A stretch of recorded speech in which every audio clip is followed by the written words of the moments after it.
Till now, we were discussing about services with relation to agricultural. Those were very big entries. In this class, we are going to study all the remaining topics in one single class because these topics are very small in nature and it does not take much time to understand this. First, we'll discuss first exemption entry. This exemption basically talks about fruits and vegetables. They are saying if any services are provided with relation to fruits and vegetables, any services provided with relation to fruits and vegetables, the services by way of preconditioning, pre-cooling, waxing, labeling, which does not change the essential characteristics of the vegetable or fruit, is exempt. What are they trying to say? Let us take an example to understand this. Now, let me ask you, what is the color of tomato? Now you might be thinking that the color of tomato is always red. It is not the true case. When this tomato is grown, it is originally green in color. So now there is a process of converting from color green to color red. Because if the green color tomato is in the market, nobody would buy it. So in order to make people to buy it, they convert from green color to red color. This process is called as ripening. Now, when someone is providing a service of ripening, did the nature of tomato change? It was tomato even before ripening, it is tomato even after ripening. So this services is exempt. Let us take one more example. Maybe in market you would have found that on apple there is a label. There will always be a label on the apple. Now, why are they putting label on the apple? So that it is marketed better, it can fetch a better price. Now, even before sticking that label, it was apple. Even after sticking that label, it is still an apple. So now, this entry says any process is carried on any vegetable or fruits which does not change the characteristic. Then, these services are exempt from GST.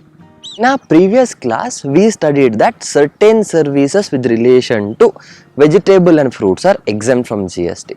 Now, there is one more exemptions which is very similar to that. It talks about exemptions given to cold chain. First, let us understand what is cold chain.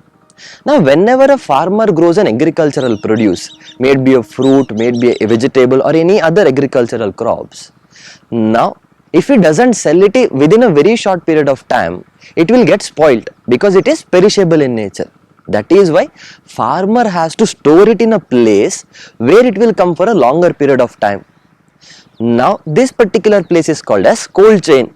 So, farmer will deposit his entire agricultural produce in a cold chain and his particular agricultural produce will come for months together. Now, in our previous class, somewhere we studied that services by way of warehousing is exempt. So, cold chain is nothing but warehouse. So, in our previous class only we discussed that services by warehousing is exempt. Then what are they talking in this particular entry? Now they are saying that any services provided to educate farmers about cold chain is exempt. Now let us discuss one more small exemption. This exemption talks about any services by way of slaughtering of animals are exempt. That means services provided by butchers are exempt from GST. Let us talk about the next exemptions with relation to agricultural produce. It talks about carrying on any intermediate production process as job work.